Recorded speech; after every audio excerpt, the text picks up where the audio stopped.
मेरे बूहे मेरे बूहे उड़दा उड़दा एक कबूतर आया।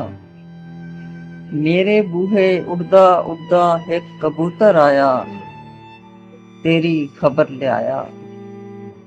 गुड़ दे मिठे चौल पकाए, विच पराती पाए। गुड़ दे मिठे चौल पकाए, विच पराती पाए। पैरां दे विच रस्सी पाई, ओनू बन्निया।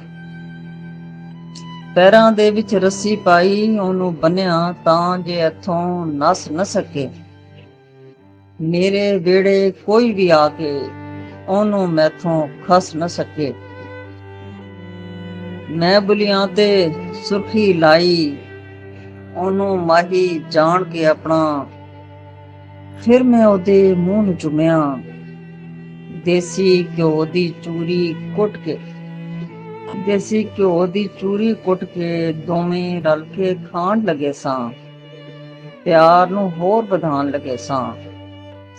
ਐਨੇ ਚੋਂ ਧਮਾਕਾ ਹੋਇਆ, ਬਹੁਤ ਵੱਡਾ ਸਿਆਪਾ ਹੋਇਆ। ਘਰ ਦੇ ਬੂਹੇ ਇੱਕ ਕਬੂਤਰੀ ਆ ਕੇ ਡੇਰਾ ਲਾਇਆ। ਸਾਰੇ ਪਿੰਡ ਨੂੰ ਇਕੱਠਾ ਕਰਕੇ ਚੰਗਾ ਸ਼ੋਰ ਮਚਾਇਆ।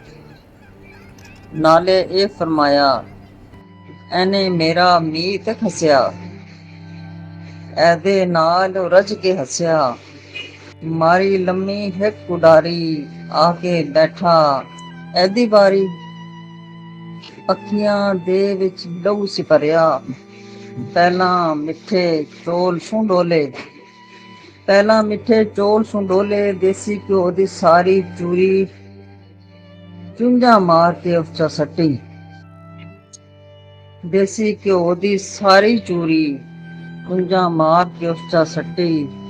ਰਹਿ ਗਈ ਸਾਂ ਮੈਂ ਹੱਕਾ ਬੱਕੀ। ਚੁੰਝ ਦੇ ਵਿੱਚ ਕਬੂਤਰ ਦੱਬ ਕੇ ਜ਼ੋਰਾਂ ਦੇ ਨਾਲ ਮਾਰ ਉਡਾਰੀ। ਹੇਠ ਅਸਮਾਨੇ ਦਰਦ ਪੁਰਾਣੇ, ਦੇਸ ਬੇਗਾਨੇ ਫਿਰ ਇੱਕ ਵਾਰੀ। ਹੇਠ ਅਸਮਾਨੇ ਦਰਦ ਪੁਰਾਣੇ, ਦੇਸ ਬੇਗਾਨੇ ਫਿਰ ਇੱਕ ਵਾਰੀ। ਰਹਿ ਗਈ ਸਾਂ ਕੱਲ ਮੁਕੱਲੀ, ਹਿਜਰਾਂ ਮਾਰੀ ਮੈਂ ਬੇਚਾਰੀ। ਹਿਜਰਾਂ ਮਾਰੀ ਮੈਂ ਬੇਚਾਰੀ।